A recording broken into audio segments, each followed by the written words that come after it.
Welcome to the Minor Consult, where I speak with leaders shaping our world in diverse ways. Today I'm joined by Matt Abrahams, an educator, expert, and coach in business communication. He is founder and principal at TFTS Communications, LLC, a presentation and communication skills company. And he's a mainstay at the Stanford Graduate School of Business, where he teaches strategic communication courses and workshops. He hosts the podcast Think Fast, Talk Smart, which I've had the honor of appearing on, and he's published many research articles and books on effective communications. His new book, Thinking Faster, Talking Smarter, came out this fall. I'm delighted to welcome Matt to the Minor Consult to discuss the importance of communication skills in corporate America, how to effectively present ourselves to others, and how he thinks AI will affect human expression and connection. Matt, welcome. It's great to have you here today. You know, you've thought a lot about communications. You've devoted your professional career to teaching about communications. And I'm wondering, at the outset of our conversation, what are the key points that you, when you're talking with leaders, when you're teaching courses to business school students or others, organizing workshops, what are the really salient points that you want to get across in those encounters? Yeah, well, thank you. There are a few key ideas that I find myself sharing a lot. One is most people start from the wrong place when they communicate. They start by saying, here's what I want to say, when in fact what we all know is important is what does the audience need to hear. So it's encouraging people to take that audience-centric approach. We know so much about what we want to get across. We often forget that we have to be translating it in a way that our audience can receive it. And the only way to do that is to really reflect on their needs. What do they know relative to the topic we're discussing?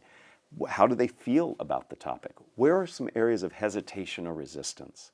And then the other big thing that I talk about a lot these days is being very clear and concise.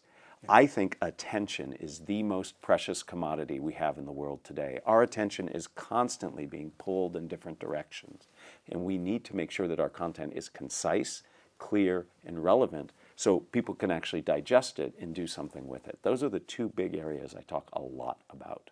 What are some of the common pitfalls that you see for people who are learners in this space and maybe who, obviously we've all been communicating a lot since we learned to talk, but, but things that you have to work on people undoing, if you will, in order for them to progress in development of their communication skills? So a couple avenues come to mind. To play off what I was talking about being very concise, my mother has this saying that I love. I know she didn't create it, but it's tell me the time, don't build me the clock. A big thing that a lot of people do is they're clock builders. They tell us much more than they need to help us understand. We need to be clear, concise, and focused. And so a lot of us, in my initial work with people, they give so much detail, and it's really helping people prioritize and package up the information to be clear. And then when it comes to how we say what we say, be it written or spoken, there are things we can do in terms of our presence that can really make a difference. So a lot of people, you know, we've all seen on virtual calls where people are either not showing their screen or they're looking away or they're fidgeting. So we have to think not just about what we say, but how we say it. So I work to disabuse people of a lot of their foibles and habits that distract us from their message. You spoke just a moment ago about our attention spans being short, and my impression is probably getting shorter as well. But what are some of the key points in communication in a virtual medium, in the Zoom world, for example, compared to the conversation that you and I are having right now, or a conversation in a meeting with, say, 4 to 6 to 10 people, or a communication to, in person, a room full of 100 or more people? Are there some threads that go through all of those communication endeavors, and also some specific differences, in particular in the virtual world, that we need to keep in mind as communicators? Absolutely. So any communication situation, you really have to be focused on the needs of the audience, as I mentioned. You need to have a clear goal as the communicator to what you're trying to achieve. To me, a goal has 3 parts. It's information, emotion, and action. So what do you want the audience to know, feel, and do? So if you're virtual, if you're in person, big groups, small groups, synchronous or asynchronous, I think I've covered all of them. There's so many things we have to think about now. Having a goal is really important. Listening to understand what's being said and needed in that moment so you can respond, that's really important. When it comes to virtual, though, we are disconnected in terms of reading a lot of the nonverbal cues. You're nodding your head, you're looking inquisitive. I don't always have that advantage when I'm virtual. So it's incumbent on me when speaking virtually to engage the audience so I can get some of those cues and clues. And when it comes to engagement, I like to look at it in three ways. And these apply to in-person as well. There's physical engagement. In virtual communication, you can do a lot to get people physically involved. Have them type into the chat, put them into breakout rooms, show them videos or slides, get them engaged physically, because where the body goes, the brain will follow. I love the reactions button and using chat. That's physical engagement. Mental engagement, cognitive engagement, ask questions, use analogies. People see things, they answer those questions even if they're rhetorical. That gets them engaged. And then finally, using language. We can really engage people through language. Use people's names, or what I call time traveling language. I can take you into the future. I can say, imagine what it would be like if, or picture this. And when I say that, you actually see it in your mind's eye versus me just telling you. Or I can take you back to the past. I can say, remember when, or think back to when. So those engagement techniques are needed in a virtual environment because we don't have this face-to-face nonverbal presence that I can read. Yet we can still use those engagement techniques in person as well. So similarities for sure, but some specific differences as well. In a couple of your responses, you've mentioned 3 points, and I'm wondering if, and that typically for us that deliver speeches and communications to larger groups, we're taught 3 points usually is the optimal number. But how do you think about that as you're organizing your teaching around communications, and as you are teaching communicators of how they structure their ideas into points that can then be communicated as individual points? Is there a maximum? Is 3 the ideal number, or something different? 3 feels right often. 2 feels like not enough, and 4 or 5 feels like too many. But what I coach people is really think about what is your key message, your goal, what are the points that you need to get across? How can we rationalize those points to be as concise and clear as possible? And if it's 4, it's not the end of the world. Certainly anything beyond 6, 7, that's too many. We just can't process that information.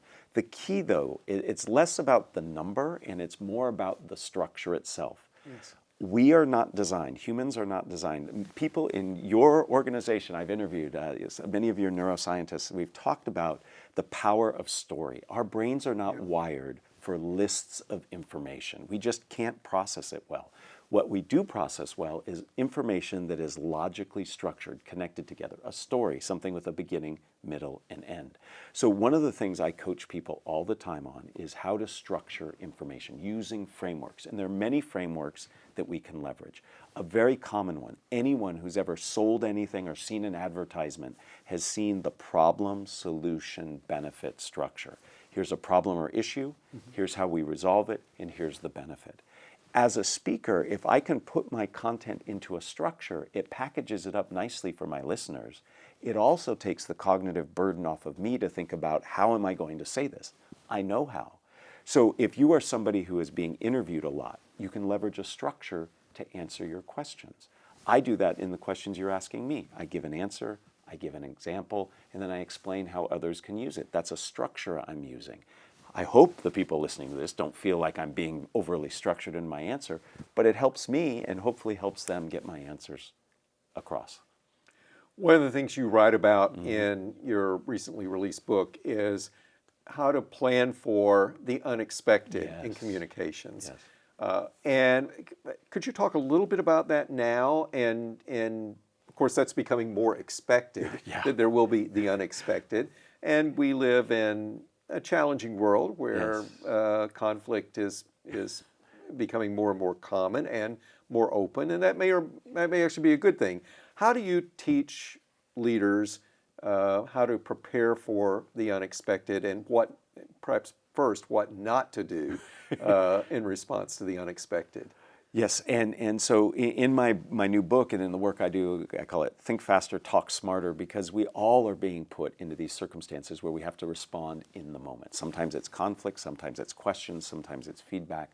It's really important to prepare to be spontaneous, and that sounds counterintuitive, but if you think about it, anybody who's ever played a sport or played a musical instrument that does some kind of freestyle improvisation, you need to prepare, you need to have some fundamentals. So the things that get in people's way, first off, is when in these moments, we feel like we want to do it right. I want to give the right answer. I want to give the best feedback I can. In small talk, we want to have the perfect conversation. This desire to do it right actually gets in your way of being able to do it well at all. It puts a lot of pressure on ourselves. It increases our cognitive load. If I am constantly evaluating and judging what I'm saying as I'm saying it, it will stifle and stymie what it is that's possible. I have the audacity, Lloyd, on the very first day of my classes, to tell my Stanford MBA students to maximize their mediocrity. And they look at me like I'm crazy. Nobody has ever told a Stanford MBA to achieve mediocrity. But here's the magic in that. If you give yourself permission just to do what you need to do, that frees up this cognitive bandwidth to do really well. So the full quote that I give at the end of my first class is, maximize mediocrity so you can achieve greatness. And my students understand that, and the people I coach, the leaders I work with, get it too. I'm not saying we shouldn't judge and evaluate when we communicate. We should, but we can turn the volume down a little bit so we can be more present and agile and responsive. So the biggest thing that gets in our way is ourselves. So how do we prepare? We practice. We put ourselves in circumstances where people ask us questions or we reflect on potential ways of answering questions. We remind ourselves that in small talk and chit-chat conversations that our goal is actually to set others up to be successful rather than ourselves to score a point or to land an idea. So it's these mindset shifts paired with the structure that we talked about just a moment ago that allows us to do better in spontaneous speaking. One thing, it comes up in spontaneous speaking, but it's not restricted to spontaneous speaking, is how we connect with the listener, with the person with whom we're communicating and with whom we want to convey a message. Could you talk about some of the points of connection and how those differ? You've already spoken a little bit about what we can do in the Zoom world, for example, with reactions, with breakout groups, with asking questions that engage people during the conversation. But how do you think about connection and how do you teach that to your students? Absolutely, and it has to do with both what we do non-verbally and what we do in terms of our presence. So you are a master of this. You are positioned well, you're open, you're nodding. These are the behaviors that signal I'm interested, I'm listening, and I'm connected. So we need to give ourselves permission to be open to signaling that engagement and connection. The other things we can do are first listening. Listening is such a powerful skill. Giving people our attention is very validating, not just for the person to feel good, but it also validates that we heard what they're saying. And I've borrowed a methodology from one of my colleagues, Collins Dobbs. He teaches a course at our business school on crucial conversations, and he uses this framework that I have now started using for listening. And it's three things: pace, space, grace. You have to slow things down to connect, to be immediate like you're talking about. We are often so frenetic that we don't connect because our mind is in so many different places. So we have to slow down. The next thing we have to do is give ourselves space, not just physical space. We're in a very quiet environment here, but often our communication happens with a lot of noise. So we have to be in a space where we can hear literally, but we also have to give ourselves mental space. I have to be present-oriented. You're very good at being present in the moment. That's how we connect. And then finally, grace. When we listen and we connect, we have to give ourselves permission to do that, but we also have to give ourselves permission to listen to our intuition. So as somebody is saying something to me, that might trigger in me a thought that I have or a concern that I have, and I have to give that credibility too. It's not just being other-focused. I have to be internally focused. So we connect through our nonverbal presence, and we connect through listening well. And the last thing I'll say is we can signal that we listen well, and you do this quite nicely, which is paraphrasing. So I demonstrate that I heard you by extracting something from what you've said, and that validates, I heard you. And that feels very connective when I receive that. And for me as somebody giving it, it shows that I'm really concerned and connected.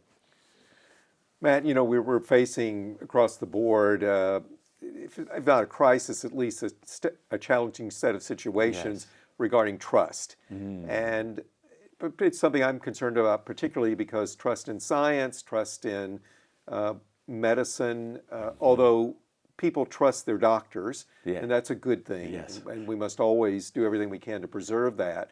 But people don't necessarily trust the healthcare delivery system, and they certainly, as demonstrated during the pandemic, have a growing distrust of public health experts or those that are putting out opinions based upon the best evidence at the time. What can we do through our communications to rebuild that trust and to have a communications environment that furthers the development of trust? When you were with me on my podcast, we talked a lot about trust, and you had some wonderful things to say, and a lot of people have responded very positively. So I know trust is something that you think a lot about. I think trust is built collaboratively. It's not just something we do to build trust in others. It's something that we have to collaborate with the audiences we speak with. I think listening is a primary first step. We have to show that we care. When people think about healthcare systems and governments, it's an entity, it's not individuals. So we need, as representatives of those entities, we need to connect and listen. We need to find avenues to receive feedback, to demonstrate that we want to hear and that we want to get better. So it's this openness that we communicate first through listening.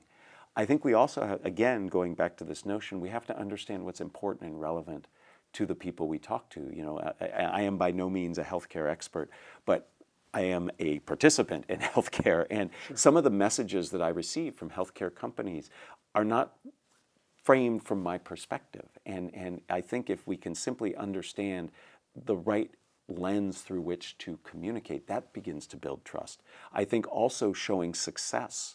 The media, and we're bombarded with areas of where things have gone wrong or where things are called into question. We need to put forth examples of where things have worked. I mean, when I think, one of the reasons I trust my doctors so much is not only because of the experiences I've had with them, it's the experiences my friends have had with their doctors. So it's learning that immediate, specific case that I can then extrapolate back. So trust starts with listening. It starts with collaboration. We have to think about messaging and what the appropriate areas of messaging should be for the individuals. It's a heavy lift, but it's an important one for sure. As a communications expert and coach, you've mentioned listening several times today in our conversation.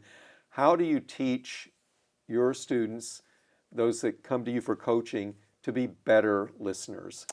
So I walk them through pace, space, grace, and we practice. And I encourage people, when they listen, not just to listen for the general idea of what somebody's saying. That's what most of us do. And then we begin formulating our thoughts, rehearsing, judging, and evaluating, which disconnects me from you.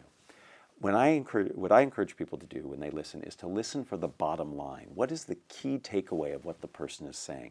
And when you listen that way, you listen very, very intently. And it causes you to really focus. I watched recently this video from a jazz musician. I'm fascinated by jazz because it's so spontaneous. And he was talking about a teacher that he had. And he said his teacher said the key to being a good jazz musician is to listen until you sweat. And I love that analogy because we can listen very focused in a way that causes our attention. And when we do so, we benefit because we truly connect and understand, and the other person does. So you have to appreciate that level of intensity. You have to listen for the bottom line. And finally, you need to practice. And I have to tell you, Lloyd, I teach a lot of this, and my wife will often tell me I need to practice what I teach. So we can all continue to get better at this. Understood. I think one of the most valuable courses I took in medical school, rotations in medical school, was my psychiatry rotation because every day our preceptor for the two students on the rotation would have us interview a patient and then take no notes during the interview and then go out of the room and write verbatim the encounter, both for the student doing the interview and for the student who was listening.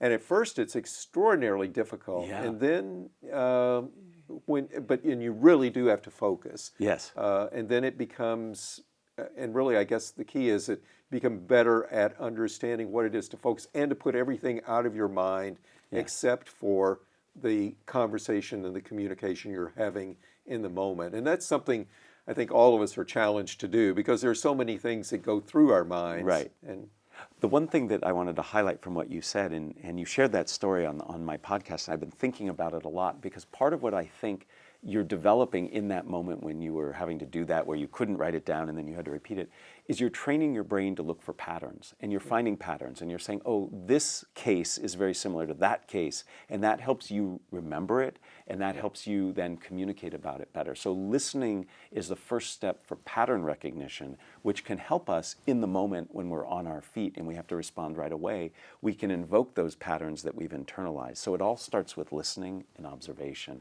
and that's what can really help. So I love that story. well, Matt, maybe we could transition and talk about something that is disrupting, we hope mostly positively, but has the potential for other ways of disrupting as well. But that is artificial intelligence, large language models, generative AI, and how that's going to impact the way we glean knowledge, but also importantly, how we communicate. You've thought a lot about this. You are thinking a lot about it. Just start the conversation with what's on your mind when it comes to generative AI. So I am somebody who is always very curious about and excited about new technologies. I've always been that way. And so I am excited and curious, and I am concerned. I was so curious that in my small Think Fast, Talk Smart podcast team, we were talking about we need to do something around generative AI, and we were brainstorming. And I just came up with the idea with, why don't we interview it? So I actually did an interview with ChatGPT. And I asked it some of the very questions that I think you're getting at, which is, what is the impact going to be? And the tool itself said that it is not here to replace the way we communicate. It is here to augment. And that's how I'm trying to approach it. So I have a few ideas about how we can leverage it. In my classes, I'm encouraging my students to use generative AI for a few things. One, as a tool to practice spontaneous speaking. You can type into a generative AI tool a topic. You can say, generate these questions on the topic. When it spits out those questions, you can practice. For my non-native speaking students, it's a wonderful tool to help them find ways to use the language perhaps a little more nuanced and accurately. So I think there are some very specific ways that we can leverage the power of generative AI. As a teacher, I like to give my students lots of examples. It takes time to craft examples. I have used generative AI to help increase the number of examples that I provide my students. So there are lots of opportunities. Now I have concerns. The veracity of the information, the thought process or ease with which people can now find and write things so that they don't have to actually learn those skills themselves. So finding that balance is appropriate, but I am trying to take a neutral position. I am encouraging my students to explore it, but to do so in a transparent way so people aren't hiding what they're doing. But I think all of us as academics and all of us as people need to figure out how this tool can benefit us without taking us down to some pretty scary places. I'll share one last thing. A son of a friend of mine input a bunch of my audio files from the podcast and then was able to use an AI tool to translate into languages I don't speak what I had said. It was phenomenal and scary at the same time to hear my voice in a language I don't speak saying what I said. Now, think about that as a tool to learn a new language. Great way. I can hear myself saying those words that I need to learn, but pretty scary that somebody can take my voice and use it for other things. So I have excitement and concern. What do you think will distinguish conversation generated through large language models from a conversation like we're having today? And is it necessarily a bad thing, to follow up on points you just made, that there will be some supplementing or perhaps even supplanting of this type of conversation by a generative AI approach? So I think the big thing that's missing is the connection we talked about. That personal, interpersonal connection. We saw how important that is when we went virtual during the pandemic and everybody had to communicate that way. And while we can mimic it and try to replicate it, it's still not the same. And I don't think AI is going to get to that point, at least anytime soon. It is something, though, that we do need to consider. How do we best communicate? What are the certain types of situations where we use AI and where we don't? Will it supplant certain types of communication? I think so. I think it will be used for some of the very quick things that we spend time with. I have been known to use it for titles of papers I write or podcasts I create. I'll say, just to get ideas as a brainstorming tool when I might have sat down with a team of people and said, let's do this. So I think there's some things that we can use it for that'll be pretty straightforward, and it will replace some of the interaction. I am hopeful that by offloading some of those lower level skills and needs, that we can then spend more time in the collaborative, interactive, connective communication that we need and are so good at that I don't think AI is so good at yet. In your interactions with leaders, and you've been teaching communications to leaders, and we're all in one measure or another, right, more than we probably think, a leader. Yes. What are some of the trends you've seen over the years you've been doing this in terms of themes you're hearing in your coaching, and how have those changed, bringing us up to the present day and some of the key challenges? You talked about a few already, but some of the key challenges today and how maybe those compare to, say, 20 years ago. Yeah, so I think there are two major areas that I hear a lot about. One is just the need for agility. We have to be able, more and more, we have to be able to switch gears so quickly. I'm speaking, to my constituents, my clients, my patients, and then I'm turning around and talking to my colleagues, and I'm talking to the press. We're constantly having to shift modes, and that's hard. It's hard to shift and adjust the communication for these audiences so quickly. And then the second category is accessibility. How do I take complex information and make it accessible? All of our lives have become more complex, more detailed, more technical, more scientific. And how do we make the information that we need to get across accessible? I don't believe in dumbing things down or simplifying. So we have to find ways to make that accessible. So it's really about agility and accessibility that I have seen the trend over the last, not just 20 years, but even just the last 4 or 5 years, where people are coming to me saying, I feel so burdened by having to so quickly shift, or how do I take this and translate it in a way that people understand? Those are the two big areas I see a lot. I'm also curious in that in the political realm today, there's a lot of discussion about how, negative politics is negative politics. Right. On the other hand, it works in terms of getting people elected, being able to drive home a point. What are your thoughts about that as you look broadly in communications, and you certainly coach political leaders as well? I do, yeah. And I'm just wondering how the political dialogue has changed over time and what your concerns are about it, and as a coach, how you talk to leaders as they're structuring their ability to get across their message or to win their election. Right. So I am very troubled by what we have seen in the past years over how things have become so negative and so personal in terms of attacks. I personally, and I'm Pollyanna-ish in this, I guess, is I want people to be in public service because they have good intention, because they have strong values and ethics that they follow. I appreciate that we need difference and variety.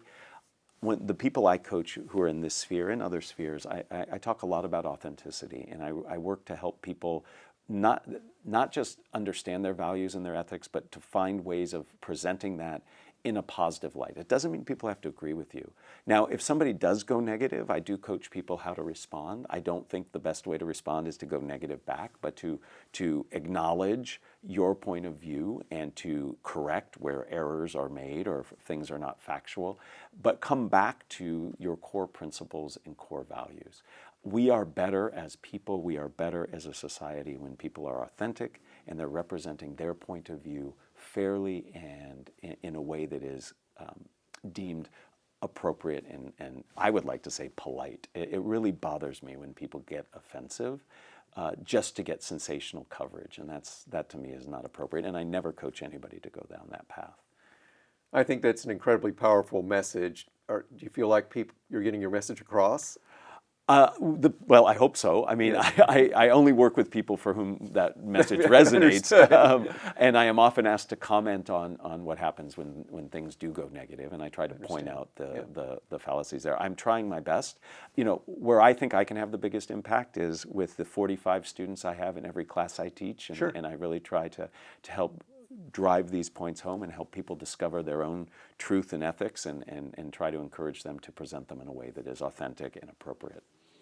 This has been a wonderful conversation. I'd like to conclude with two questions that I ask each of my guests. Sure. First, what are the most important characteristics for a leader today, in your view? Well, I have a strong view on leadership. I think communication is operationalized leadership, and in order to communicate well, you need to listen, and you need to be empathetic and put yourself in service of the audience, which means you really have to understand them. So it's all about being other-focused for me. And second question is, what makes you optimistic about the future? All of my students make me optimistic about the future. My young children, my kids make me optimistic about the future. I see the potential, I see the energy, I see the excitement, and I see their passion. And that's what keeps me going. I love getting up in front of my passionate students who have just these amazing ideas, and it certainly gives me a lot of energy and helps me feel really good about the future. Matt, this has been a wonderful conversation. Thank you. you for joining me today.